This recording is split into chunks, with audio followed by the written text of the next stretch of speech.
By the time this video uploads, Game 3 will have likely already tipped. Miami, again, going without two of their absolute three best players in Bam and Goran, and most likely we'll see a whole bunch of narratives again because there's a good chance, obviously, without those two guys, that they'll lose. There's a good chance they'll still play a lot of zone again, and there's a good chance that the Lakers will get a lot of offensive rebounds and threes and so on and so forth. Obviously, there's a chance those things don't happen, and the Heat come out in amazing fashion and win and kick the Lakers' rear and play zone and play man and play zone really well and so on and so forth.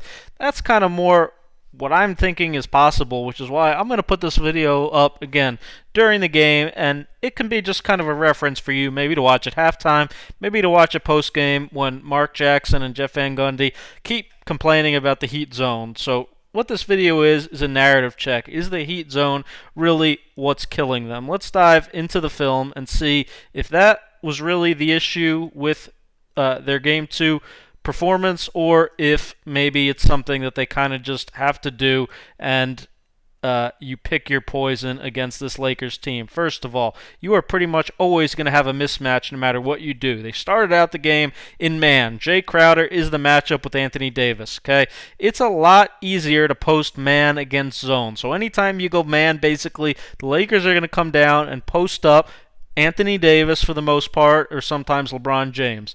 And usually, when you have Jay Crowder guarding Anthony Davis, that is not going to go well for you in the post. And the problem is, the Heat just don't really have a matchup to guard him, period. There is nobody with the size and length and lateral ability to guard this guy, especially when he's playing like this.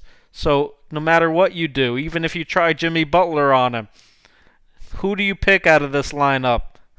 Myers Leonard, maybe he'll get more of a shot tonight, or any shot, but there's pretty much nothing you can do.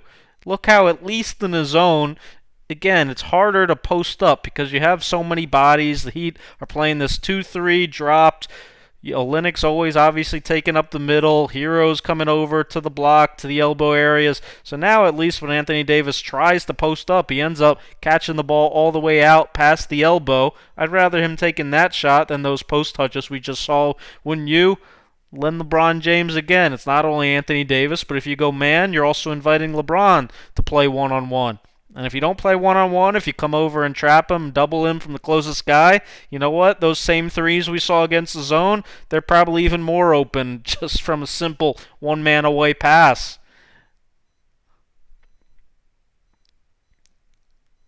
The zone, again, did force a lot of tough shots. They did have a lot of good possessions where they took shots late in the shot clock.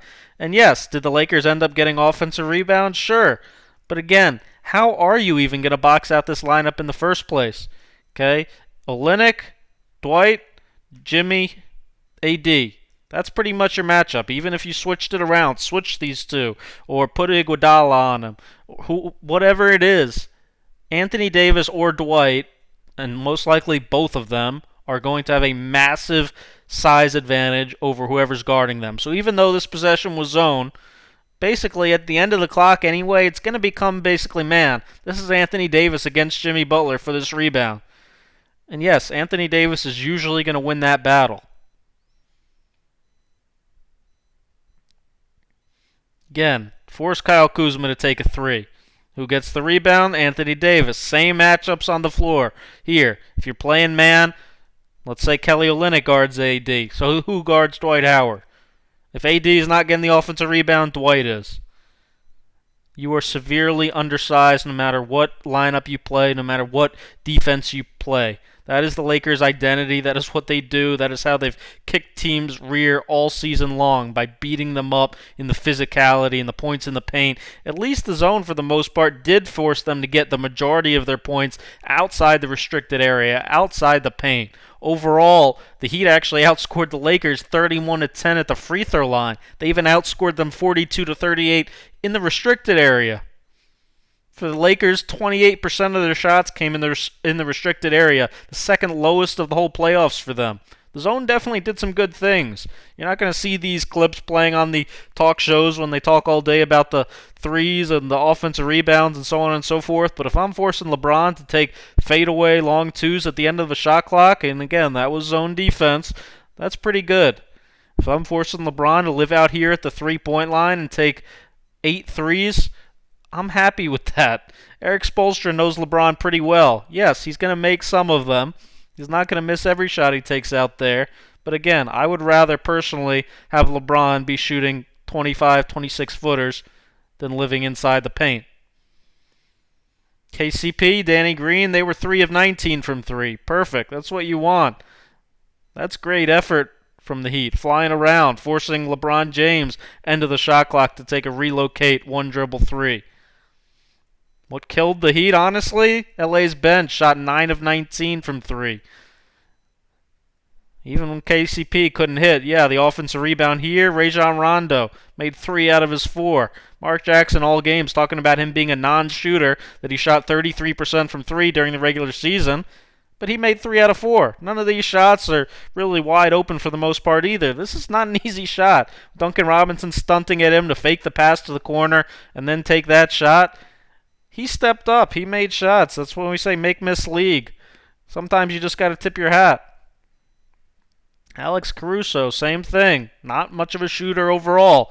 Made 2 in this game. Same with Markieff Morris. Same with Kyle Kuzma. KCP, this is one of the ones, the few that he made, that anybody made in the starting lineup. Pass fake, shot. That is not an easy 3. That is not good rhythm 3. What really killed the Heat, in addition to those few guys making them, you're going to see things like, them playing bigger offensive rebounds, threes, transition points. These aren't against the zone. These things were just, first of all, it can't turn the ball over. Can't have things like this happen. Free throw rebounds. Jimmy Butler's on the wrong side. You need to put 2 guys on the side with Anthony Davis, not Danny Green. This was a huge mistake. Let's AD get an offensive rebound on a free throw, 2 points. This is transition defense. I don't even know what they're playing here. It looks like man, probably. Markieff Morris gets a wide open 3. That's just not getting matched up properly. This is turning the ball over. This is what you can't have. Live ball turnovers gives LeBron a chance to get out in transition.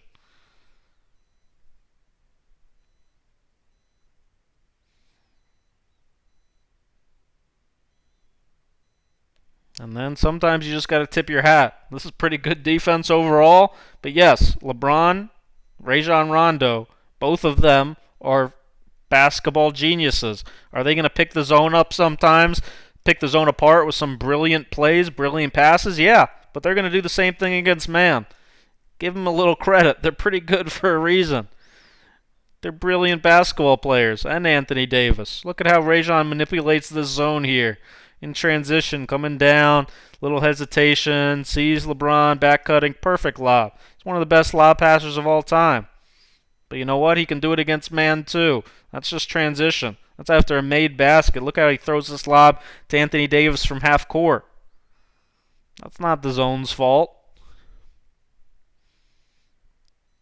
Sure, could Spo make a few adjustments? If there's one thing I expect him maybe to change tonight, they don't need to go zone when like LeBron is basically the 5-man. When it's LeBron and Markieff Morris, who aren't the biggest offensive rebounders, when it's just them 2 at the bigs, I would stay matched up one-on-one, potentially come double LeBron in the post, but you don't need to be giving Caruso 3s that are relatively open, or Markieff Morris 3s you're going to see here that are relatively open, because you're zoning up a lineup that, in my opinion, you don't really have to do it against that one, especially when they're this small. Again, you have 5 shooters outside the paint. It's pretty hard to zone that up. Thanks for watching. Make sure you thumb up. Make sure you subscribe. I think the Heat zone actually hasn't been all that bad. I think overall, you force the Lakers to shoot 16 of 47 from 3. That's a heck of a lot of threes. That's not their general identity. That's generally what I think the Heat need to do.